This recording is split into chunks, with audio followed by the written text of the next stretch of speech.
Welcome to another series. Uh, Today we have as guest Dr. Robert Murphy. But before we get into the conversation today, I want to ask those who are here with us, please share the link with your audience, your connection, so they can tune in to this conversation today. I can guarantee you, um, you will benefit from this conversation. So please go ahead and share with your connections. Share, share, share. Please go ahead and share with your connections. And we're going to get started with the conversation today.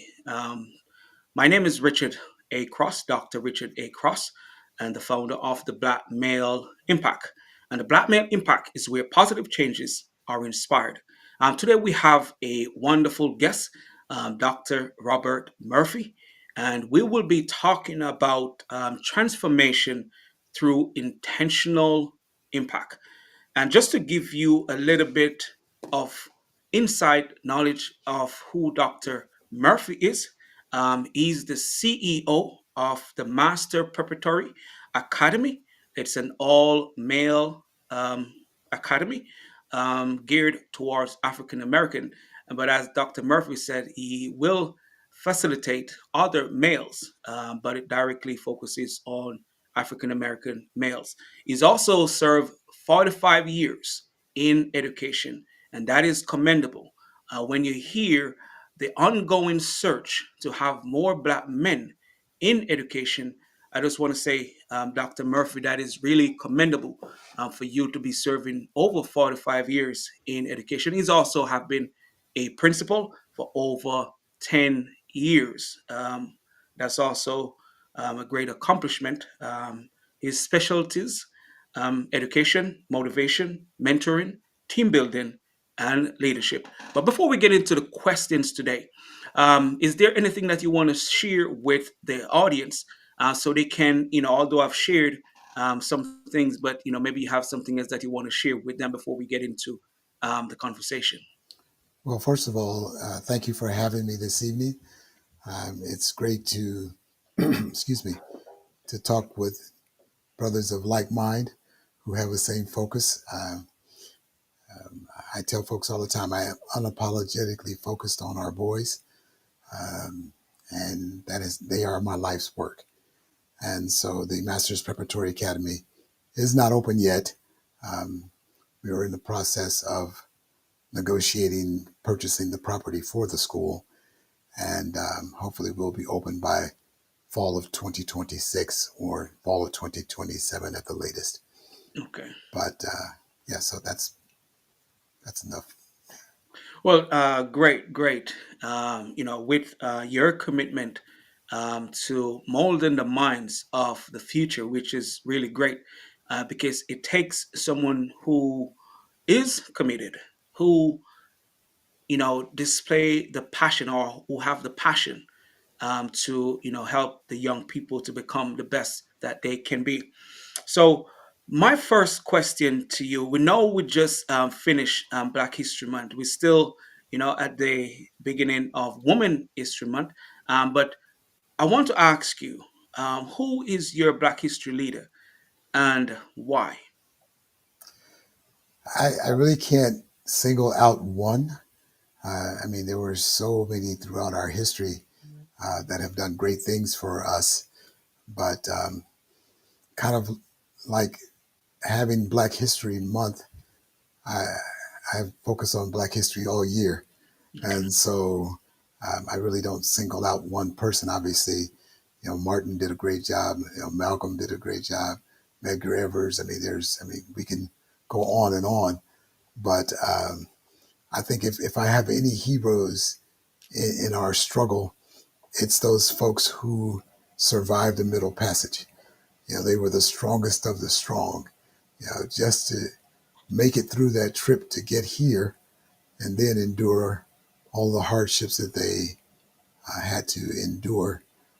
We stand upon some great shoulders.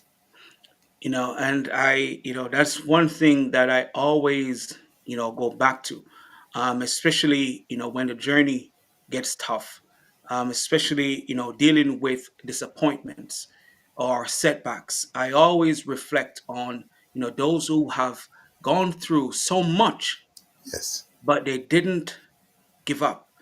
So for me, the disappointment is not as hard or as challenging as those who had to go through all those atrocities, to survive Yes. so we can be here. I constantly remind myself, man, that we are really standing on shoulders of giants. Right. And in the process of thinking about it, I always ask myself, what shoulders will the next generation stand on if they're Yes. going to stand on my shoulders? So I can't quit. I can't give up, because someone before me didn't. Absolutely. So we have to, realize the responsibility of, sometimes it may be a bit of burden, but sometimes we have to see ourselves as strong. And if it feels harder, it's because we are stronger. You know, That's I've heard it said, and I've kind of adopted this saying that we have to become comfortable with being uncomfortable. yes, sir. And we have to embrace the struggle. I remember hearing Bishop Jakes say one time, in our desire to make things better for our children, we deprive them of the one thing that made us great, and that's the struggle. Wow. Uh, Yeah, they have to learn, to go through the process. yes, Given it, if they just get it, they're not going to be strong in the areas that they're supposed to be strong in. yes, And the least adversity that they may experience, they may just quit, because they didn't get a chance to develop that resilience. And that's where giving them the chance to sometimes they may fail, yes, but it's part of the journey to help absolutely. develop the resilience. And I like that quote that you mentioned, get comfortable with being uncomfortable. And I think that can be a big or major part of our conversation today, because I may jump back to that, Okay. based on a response, as we go through the conversation. But I want to ask you this question. On personal transformation and growth. And a lot of the conversation today will be around us as Black men and what we can do to make our lives better and to make our communities and the world better. So, my question to you is, can you share a defining moment in your life that sparked your journey toward intentional impact? Um, I think the biggest incident in my life was when I enlisted into the United States Marine Corps. Prior to that, I enlisted when I was 19, and I was very shy, very reserved. I didn't have a whole lot of confidence, and the Marine Corps changed all of that. Just the journey of being a squad leader in combat in Vietnam uh, at such an early age gave me a whole different focus on life and priorities, and who I was and what I was capable of doing. And that's great. Being that as one of the things that you want to do is to work with Black males. Would you recommend Black males to go on that path? Being that I know within the military, there's a lot of leadership development. Would you recommend, although that wasn't really a part of the conversation today, but because you Uh, share your journey and how it helped you? I think it's an individual decision. Obviously, I benefited from it greatly, and there were several folks that have benefited from being in the military, but it's not for everyone. Correct, correct. And so you've got to be able to have the right mindset and understand why you're there and what it does for you. I mean, to like I said, to go from a very shy, quiet person to come out being very confident in my abilities and and my leadership abilities, which I thought I had none of Yeah. until that experience. And I do agree with you. It is individual decision, but there are a lot of benefits, Most from definitely. joining the military. And not to say we are here advocating for Mm, individuals to join. right. However, it helps to develop discipline, especially if you are not so disciplined or have the confidence, or any environment that provides structure. Because I think one of the thing is structure. Structure helps you to develop confidence. Structure help you to become more disciplined, and so those environment really provide that kind of structure. Yeah. One of the Um, things I try to help our young men understand when you talk about discipline, the first word they think of is punishment. And I tell them the best form of discipline is self discipline. Because if you are self disciplined, then there is no need for punishment. Because you're going to make the right choices, you're going to do the right things.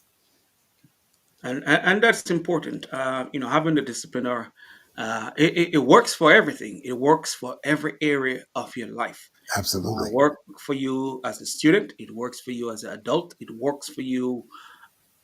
Self discipline is just like one of those things, one of those characteristics that it is so important, because once you develop the discipline, you will realize that it doesn't matter what you're doing, because if you have the discipline, you can study more, you can work out longer, Yes. you can push yourself to do a bit more than the ordinary, because it's not always just having the talent, because a lot of people think those who are the best are the most talented, but they may be the most disciplined Absolutely. person. you know Absolutely. I think that is really, really important, and that's a great point that you bring up when it comes to discipline and self-discipline. If we're going to be and achieve what's possible, we need self-discipline. But it also goes back to what you shared. Be comfortable with being uncomfortable. That's how you strengthen that discipline. But also, still on personal transformation and growth, what daily habits or routines do you practice to ensure you're growing and evolving as a leader? Well, I think first and foremost, my day starts every day without fail with my face in my Bible and understanding who I really am and who God says I am. We live in a society that has, excuse me, that has constantly tried to break us and tear us down, and develop structures to make us think that we're not who God has called us to be. And so for me, I've got to make sure that my mind is right every day, and it enables me to deal with the different things that come my way. And for those people who try to make me feel less than I am, you know, I don't let that bother me because I know who I am and I know whose I am. And Correct. so once I'm ready with that time in the morning, then I'm ready for the day. And it doesn't matter what struggle comes or what adversity comes or what good things come. You know, I am really focused on being the best that I can be. I think that's important. Having that foundation or that belief, and you make sure it starts on your foundation, your spiritual foundation. Where you know, this is what God says I am, and Right. once you keep depending on God, despite the challenges, once you have that foundation, it makes it easier, to go through the process, and to be ready for the day, because one thing we cannot do is control what might happen. Right. But once we are on that foundation, that I'm going to be the best that I can be because I know who I am. and I Hmm. know who is walking with me, I know who's guiding me and stuff like that. And I think, once you have that foundation, um, it just make the journey a bit easier. Not say it's going to be easy, Yeah, not easy, but easier. easier. Yes. Because no matter what you do in this life, you will have situations that you are not going to be able to control. Yeah. I mean, if you were going to be a leader, and I tell young men that I work with all the time, the first person that you have to lead is yourself. And if you're not focused and strong and have integrity, which means that your actions line up with what comes out your mouth, then people are not going to want to follow you. Correct. And it's important that we control ourselves. I tell young folks all the time, um, what changed my life radically is that God revealed to me that there's only three things in this life that I can control. That's what I think, what I say, and what I do. I can Correct. control those three things. So now to say you made me mad is now not valid because you can't Correct. crawl inside my head and make me think something I don't want to think. I control me. Correct. And I think that's important, and that's a great reminder, especially with the current climate. Because a lot of people are allowing the things that they cannot control to dictate how they feel Right. and what they focus on, or even what they do. Yes. Because things are going to happen that we cannot control, but that should not stop us from, being the person that we are, or who we say we are. Maintain those values and stand on the foundation that we already established, despite what's happening around us, because things are going to happen that we don't have any control over. So my next question to you, which somewhat aligned with all that's going on, and a lot of people have different challenges, but how do you overcome self doubt and limiting beliefs when striving for transformation? I know you already said you start your day, on the word, getting that affirmation of who you are. Hmm. But do you still have any doubt, especially when you're pursuing? Because I think, when we are pursuing goals, being that we have to deal with people at times, that can cause us to have a different feeling, despite how we feel. But so, how do you overcome, those doubts may come in your mind, or limiting beliefs, especially, when working towards, transformation or major projects? Well, you use the word affirmations, and I have affirmations posted all around my house, all around my office, to constantly remind me. One of my favorite affirmations is that uncommon accomplishments require uncommon discipline. Hmm. Uh, so if I want to achieve at a high level, then I've got to be disciplined at a very high level. I've got to be committed to excellence. I've got to be committed to being the best that I can be. I tell young men all the time, you always have to be at your best because you never know who's watching and you never Correct. know who you're talking to. And uh, I in my 45 years, I've had an awful lot of jobs, but I think the last one that I applied for was my very first one. Wow. And after that, people have come to me and said, I want you to come work for me, or I want you to come and do this. We think that you can accomplish that. And so once that you dedicate yourself to being excellent, then people will follow you because they Correct. see things in you that they want for themselves. And we have to be the model for our young men. That old adage of, do as I say, but uh, don't do as I do, but do as I say. No, they watch what you do. Correct. I live in a real simple premise with people. Again, I hear what you say, but I watch what you do. Correct. And if there's no congruence in those two things, then I'm gonna back away. It's very important that I understand that you understand that I've got to trust you, and you've got to trust me if we're going to Correct. have a meaningful relationship.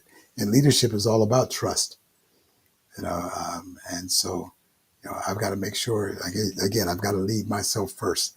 I've got to be a person that when people see me, they know that they can trust me because my actions line up with what comes out of my mouth. And it's real simple.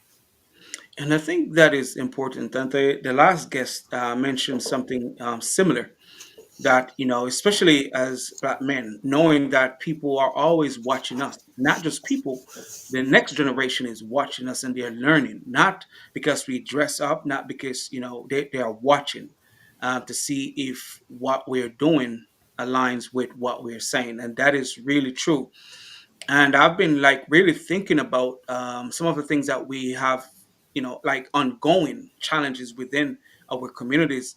I'm like saying, are we not doing all the things, outside of talking to them, displaying, so they can see, are they seeing us working together, are they seeing us, being the leader, are they seeing us really collaborating, are they seeing, because those things are really important, are they seeing us being disciplined, are Hmm. they seeing us taking care of ourselves, are they, so all these things, sometimes I do think about it, because the challenge or the problem seems to be ongoing, but we have a lot of programs. So it's important that we, as you mentioned, to model, what we are telling them to do. It is so critical, that, we demonstrate in action and in word for the next generation, because something's supposed to stop with us. Absolutely. Something's supposed to stop. Even if they have things that they're going to work on, it shouldn't be all the same things that we are working on. So, and that's, sometimes I do think about it, but also, as you said, when people see the work that you're doing and see value in it. And it's so funny you say that. Just before I came on today for this conversation, I got an email from a school. I don't know the person. They said they found me on LinkedIn, and I think that I'll be a good, fit for the program within their school. They have a leadership role coming up available, and said they suggest that I apply for it. So it's still going in alignment with what you're saying, that it's important that we demonstrate, not just say, and stay committed and stay true to the values that we have established for ourselves. Yep. And being that you have been in education for over 45 years, I know mentorship has been one of well, it's one of your specialties, actually. So what role has mentorship our guidance played in your personal and professional growth? But I also want to ask you, the value of mentorship. It's everything because, again, if I expect a young person to grow and become all that they can be, then I've got to sometimes grab them by the hand and show them the way. We constantly talk about, uh, tell young people, you got to do this, you got to do that, you got to do this, but they don't see us doing those things. Correct. And so, you know, being a mentor and guiding young men to be successful, again, and I've got to first of all show them. I've got to be the example. I've got to exhibit what I expect from them. If I'm a coach and I tell you, you got to be in shape, you got to work hard, and I'm 100 pounds overweight, they're not going to listen to me. So I've got to be fit just like I expect them to be fit. I've got to guide them. I've got to strengthen them. I've got to mold them. You know, um, you know, we talk about the word legacy. And for me, legacy is not what you leave to people; it's what you leave in people. And so, if you instill great values into young men, then they will in turn do the same thing for those that they work with and those that come after them. Oh yeah, that, and I like that. Legacy is not that what you leave, not just what you leave for people, but what you leave in them. So that means it becomes easier for them to build on what you have already started, Yes. because it's in them. Because if they don't learn the things, or it's not, if they haven't developed that, foundation for themselves, through us by what we pour into them, they may get lost, or have to start from scratch. And that's where the family really comes in. There are certain things that we are supposed to pass on to the next generation, things that we have learned, things that we have overcome, and things that we have found to be better, because of what we have dedicated ourselves to. I think that is important. That's a great reminder to the listeners. Yeah, we run a summer leadership institute on a college campus, and it's residential. So the young men are with us for 2 weeks. And on the first night, when the parents drop them off, we tell them, if your son returns home the way he was when he left home, then we have failed him. You know, I said, you should see a marked difference in just these short 2 weeks. Yeah. And some of the testimonies we've gotten back from parents is like, what did you do with my son? He's not the same person, that left. And it's just that, the men that we surround them with, are constantly focused on helping them become the best they can be.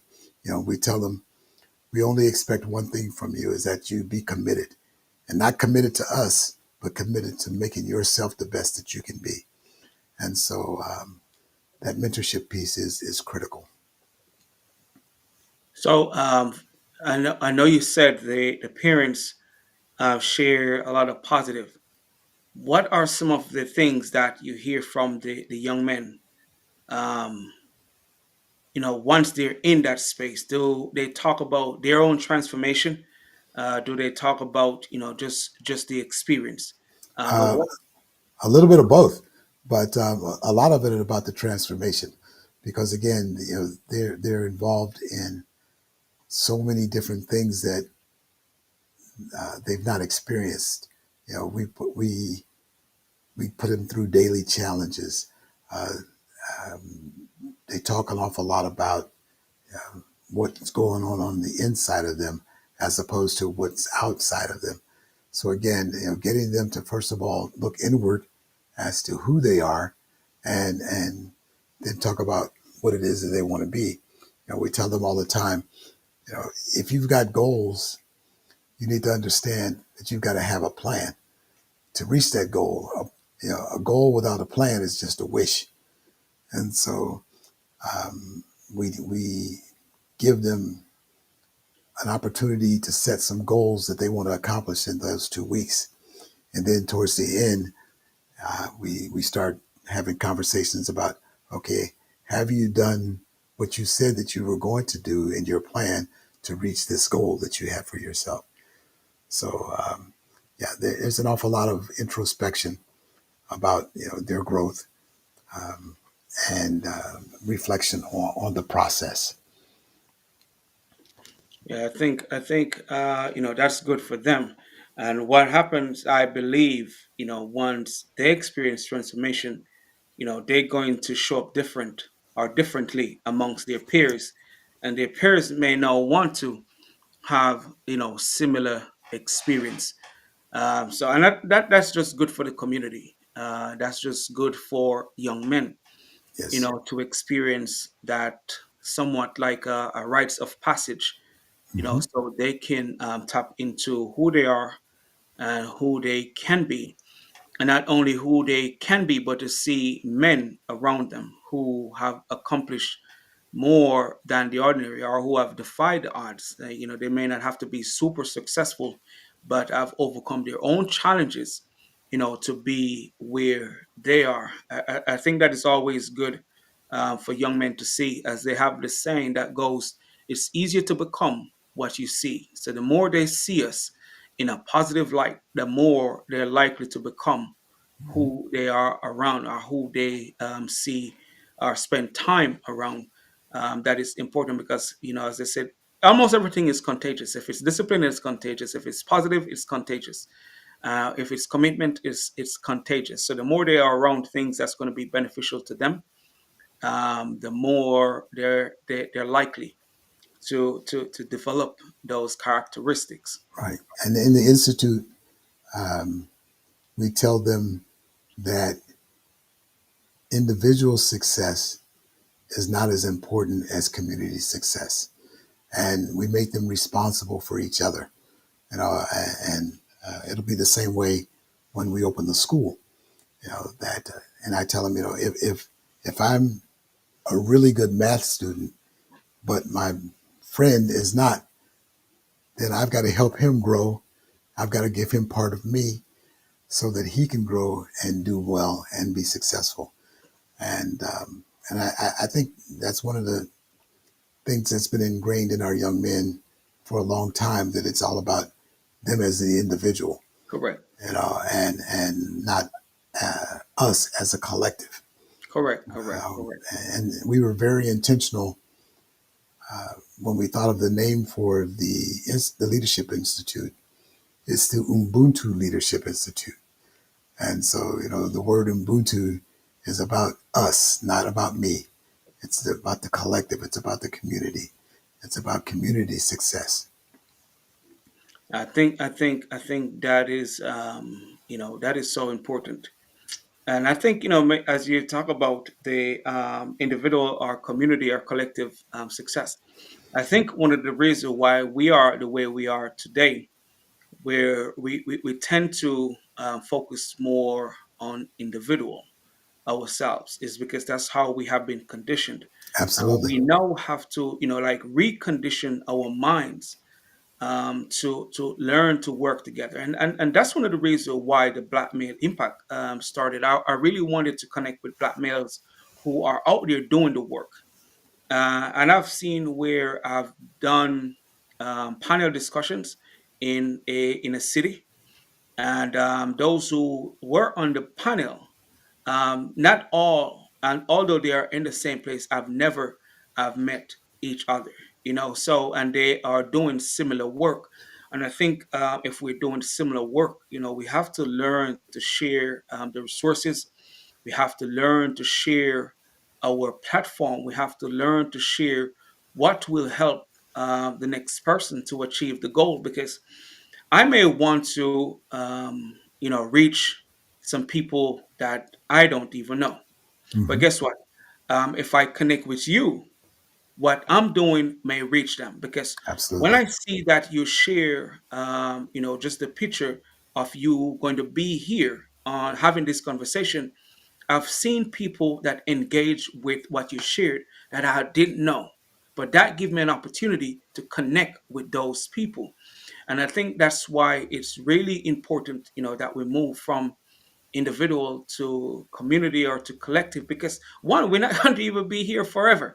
For sure. So and the work that needs to be done, it may not be me, but maybe somebody that I connect with through you, and maybe even then for me to connect with them, for me to help them, but for them to connect and now have that realization that, what, maybe I can do something in my community that is beyond myself.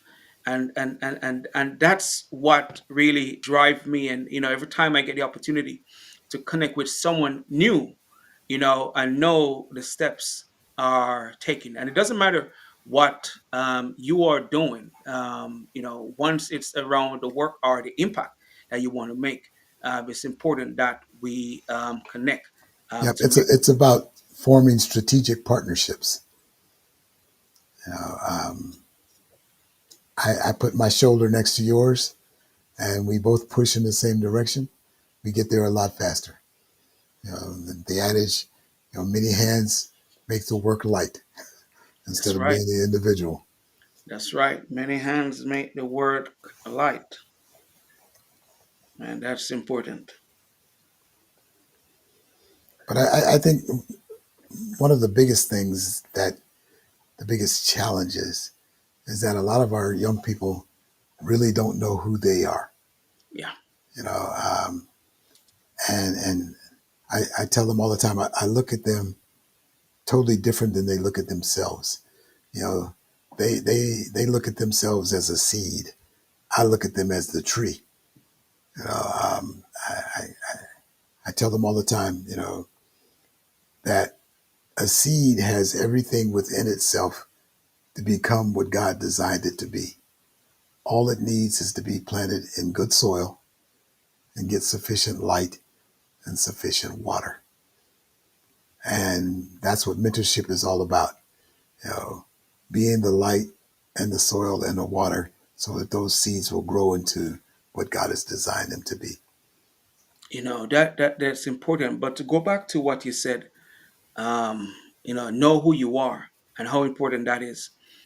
And that goes for adults too, because Absolutely. a lot of us as well, a lot of adults just don't know who they are, and that's where the competitions comes in, because they think they have to compete with someone else, because they just don't know who they are. I Right. remember once, and I've adapted this. I remember I was listening to one of TD Jake's CDs. It was like a series, and he was saying that I will not be intimidated by anyone. It doesn't matter if you are better than me in one area or better than me in all areas. My purpose is to share from where I know, or what I know, and I'm supposed to be comfortable sharing what I feel compelled to do. So even if you're going to do it better than me, it's not my business. I'm not going to be intimidated by you, because I know I'm standing in my purpose and I'm going to Absolutely. share from that place. So knowing who we are is critically important.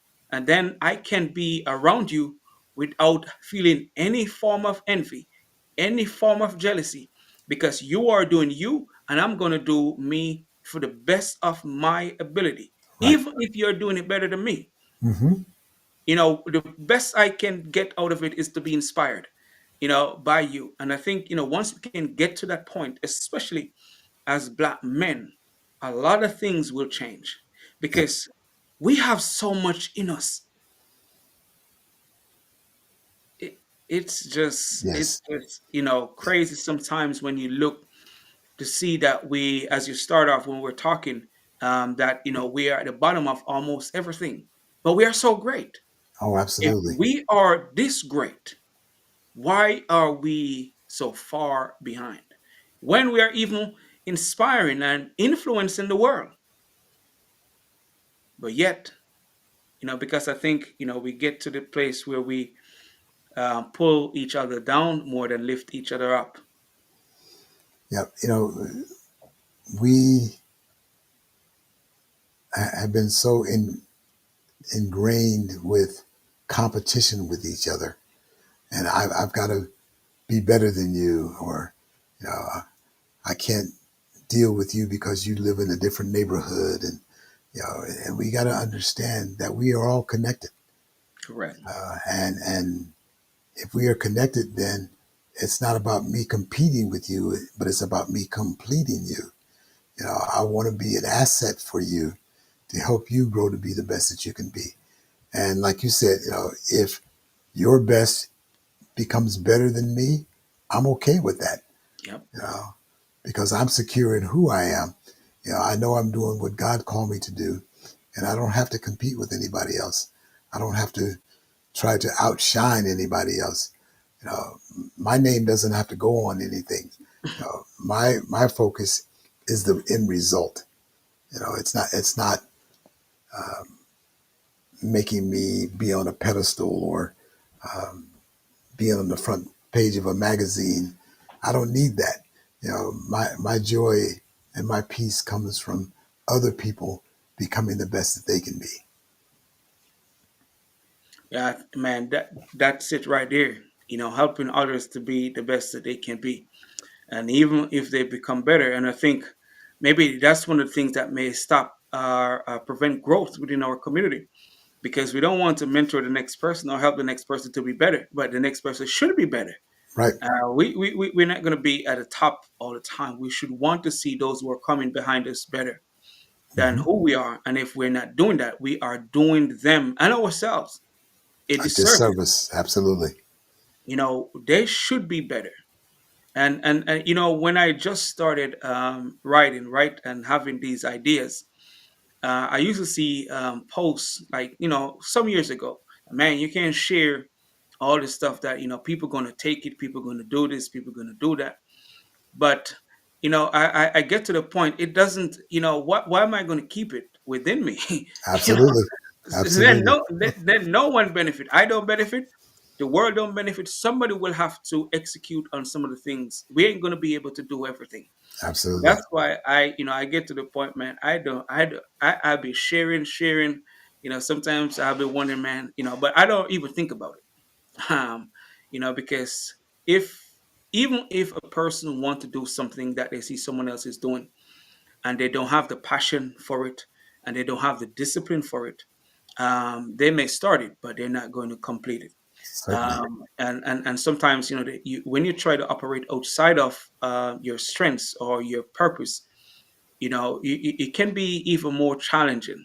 So I don't have no problem, sharing or having people around, because our goal, as you mentioned, is to inspire those who we are around, those who are in our sphere of influence. But we're Absolutely. going to switch to go to the next question.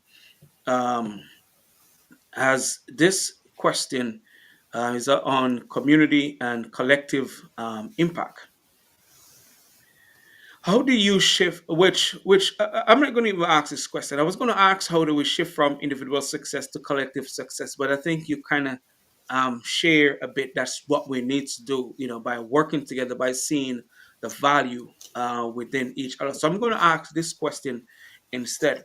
What are some steps we need to take to strengthen black male unity and collaboration? I think, and we kind of touched on it earlier, the biggest thing is developing trust. You know, I can recall when I started this journey in 2011, I gathered a group of fairly influential brothers and said, all of you have the capacity within you to help me make this school a reality. I said, but you have to understand two things. This can't be about your ego, and this cannot be about your agenda. This has got to be about our boys.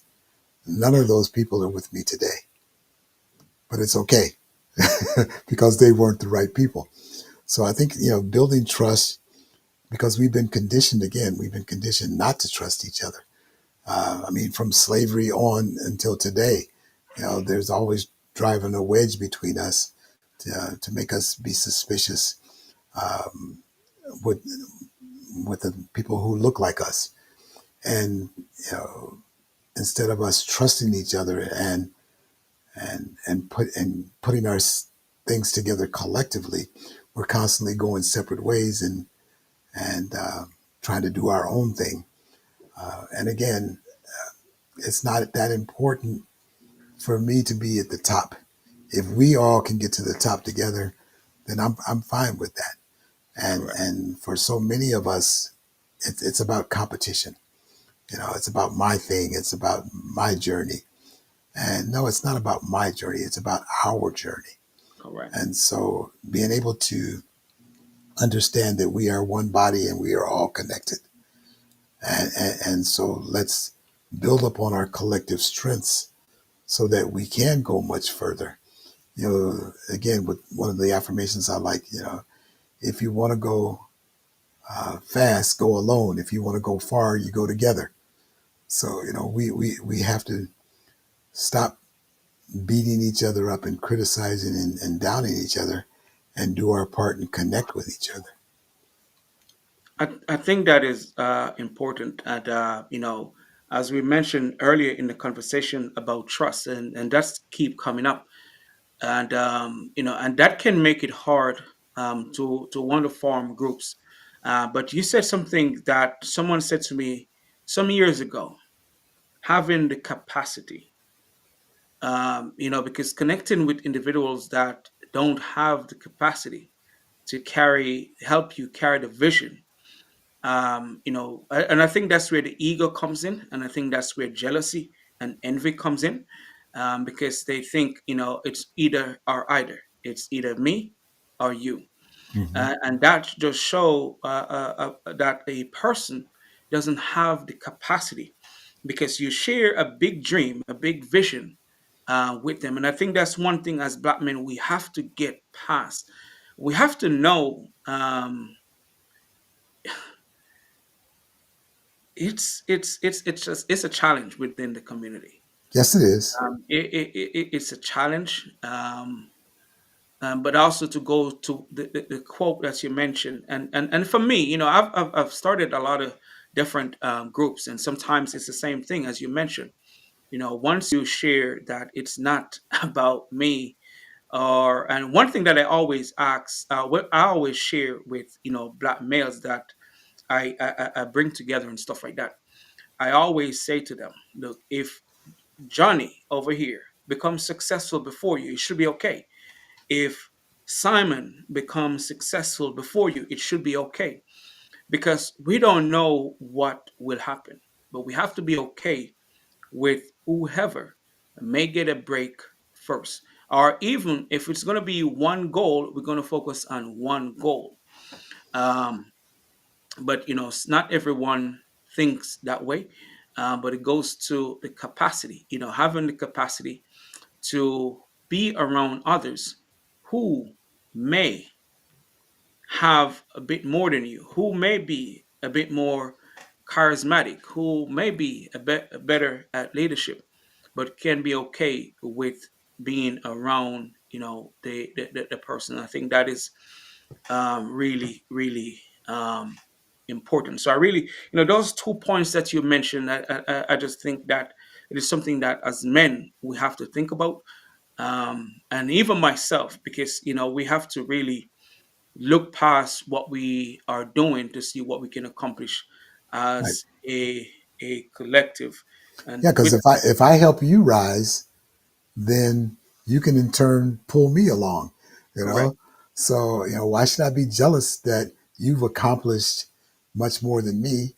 If we've all got the right mindset, correct. then, we'll share that success and we all become better. It's important, man. I have this saying: it's either we're going to pull each other up or we're going to push. Sometimes we have to push. Sometimes we have to push.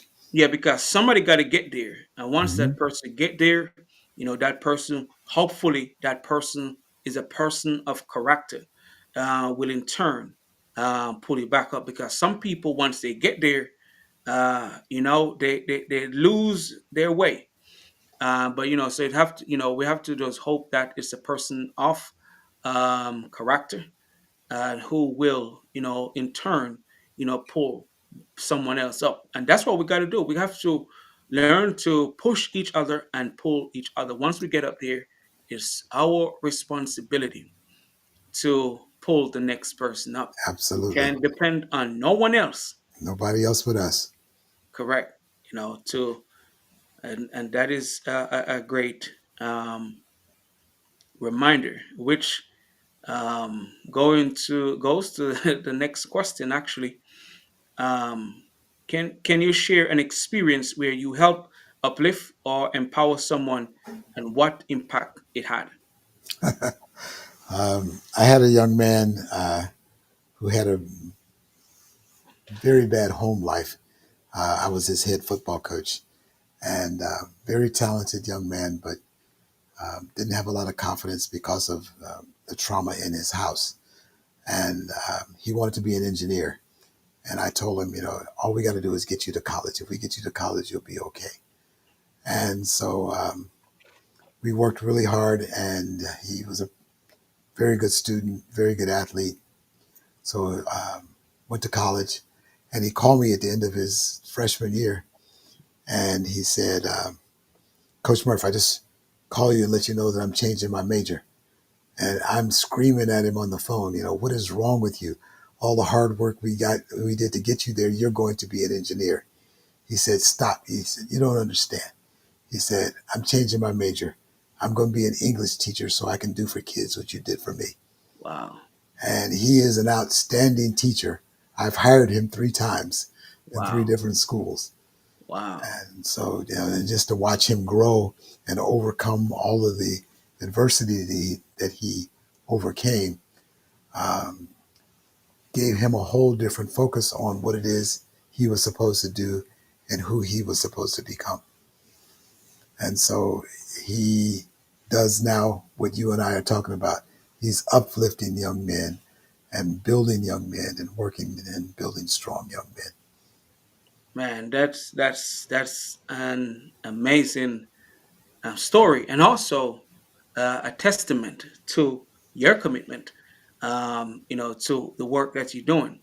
Because hearing those feedback, it really give you that feeling. Because I think, as you mentioned, what we do for others, and once they can even share it with you that you have done it, sometimes it feel more valuable than the paycheck itself. Oh, no doubt.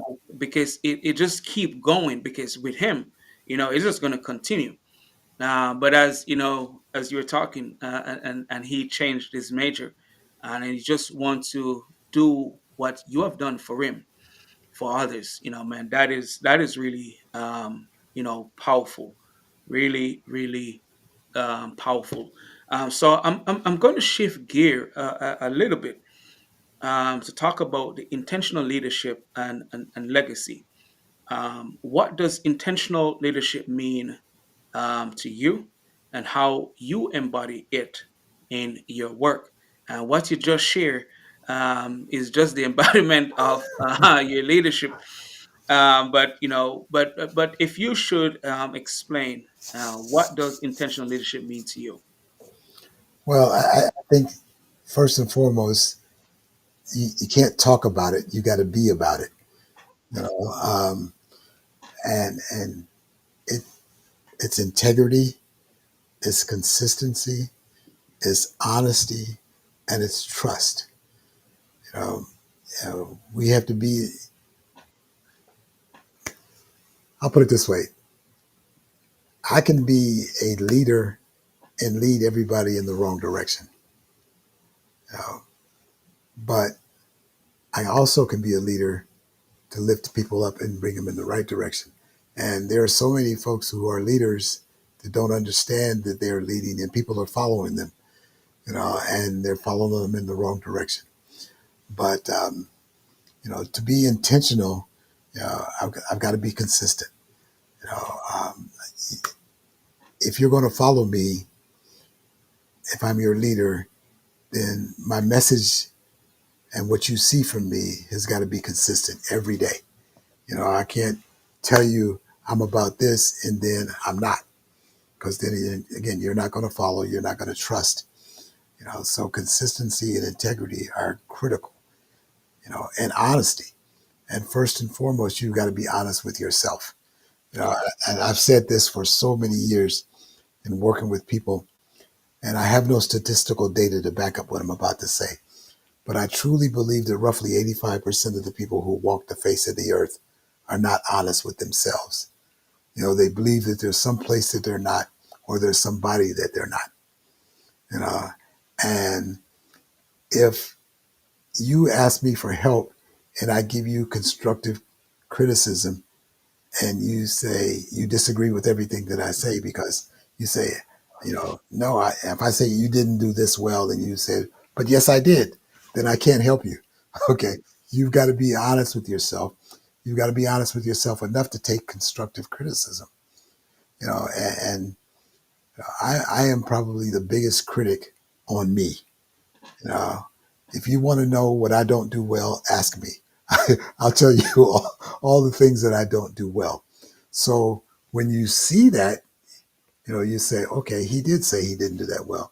But if I tell you I can really do this well, I can paint really well, and then you come in and I got blotches all over the wall and whatnot. Okay, you're not going to trust me anymore. You're not going to follow me. You're not going to hire me anymore.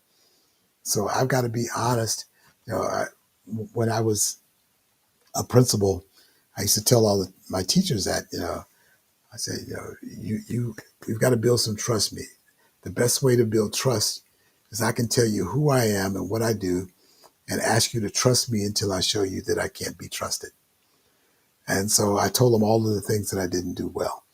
And one of the things I told him, I said, look, if you stop me in the hall in the middle of the school day and ask me to do something and I tell you I'm going to do it, you need to follow it up with a note in my mailbox or a note to my secretary or shoot me an email because I'm going to forget. And I remember a teacher stopping me in the hall one day and said, hey, you told me you were going to do so and so. And I said, well, did you stick a note in my mailbox or send me an email or talk to my secretary? She said, no. I said, didn't I tell you that I was going to forget? And she looked at me, she said, oh, yeah, you did say that. I know me. Okay. I know my strengths. I know my weaknesses. And so if I'm honest with myself, it's very easy to be honest with you. So Correct. many of our young people don't respect other people because they don't respect themselves.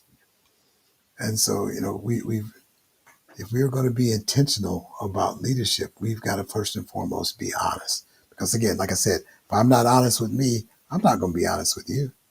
Yeah, it becomes difficult to be honest with others if you're not honest with yourself. It is so important, because it will make you accept things that you don't want to accept when you're not honest with yourself.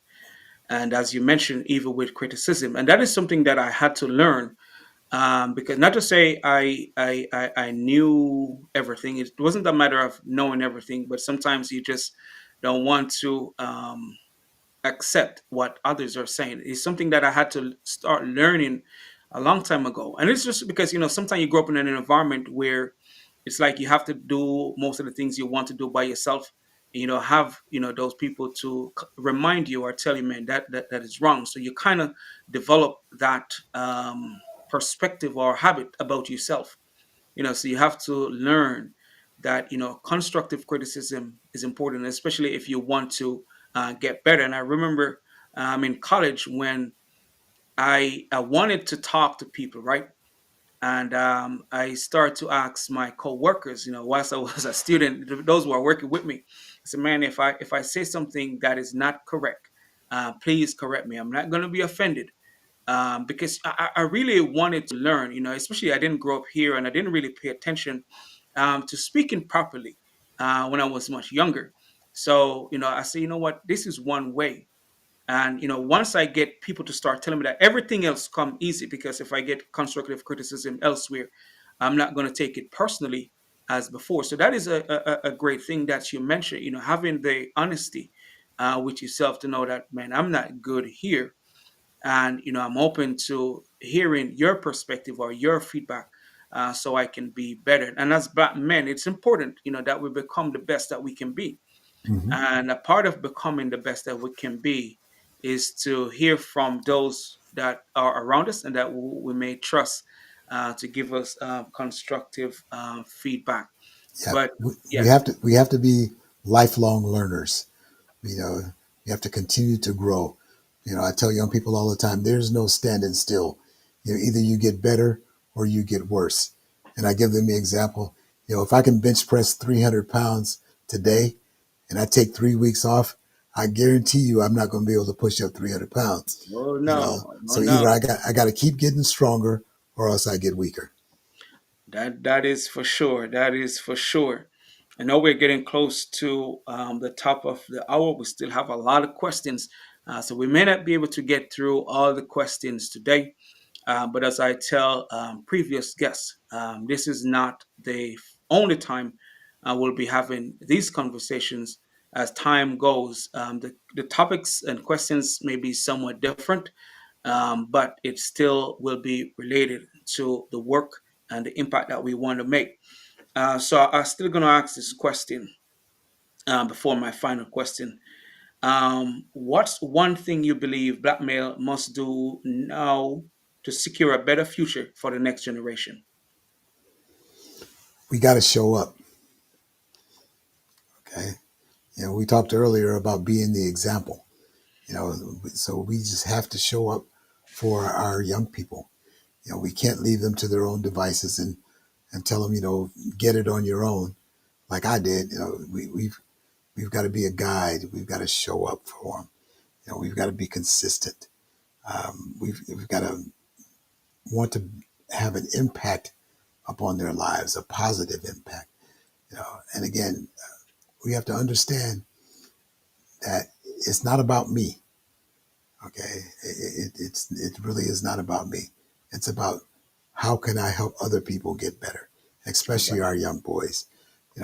If they are going to be the fathers and the husbands that our younger people need and our women need, then they've got to be men of integrity and men of quality, men of good character. And so we've got to show up and help them understand how you get there. I think that is important, very, very important, to that we show up and lead by example, because they're watching. We can't tell them to do something and then we're not doing it. It is very, very, very important. My final question before we close, based on our conversation, what is one commitment you can make today to increase your impact and transformation? Keep pushing this big rock up the hill. That's right. Keep being consistent. Keep doing the things that we know that are going to make a difference. I can't slow down. I can't give up. Regardless of what the adversity is, regardless of what the obstacles are. We have got to be committed and willing to be uncomfortable. And embrace the struggle Correct. and continue to move forward. Man, that is very, very important, that we keep being consistent and keep pushing. And that message is for all of us as Black men, especially if we say we are committed to making a difference. But if you could say one thing to the young males, what would you remind them? Strive to be the best you. There's and I ask young men this all the time, so I'll leave them with this. What is the one thing that nobody on the face of the earth can do better than you? And that's to be you. Correct. Don't try to be somebody else. Understand, again, be honest with yourself, understand who you are and be the best that you can be. That is a very important reminder. And as we close out today, for those who are here with us, I want to say thank you for always showing your support. And as we continue on this journey, please continue to support us in whatever way possible as we continue to bring guests that we believe will share insights, perspectives, and knowledge that we all can benefit from as we continue on this journey. Dr. Murphy, it's a pleasure having you here on the Black Male Impact. Thank you for having me. It's a pleasure. And the Black Male Impact is where positive changes are inspired. Thank you, and looking forward to our next conversation. Yes, sir.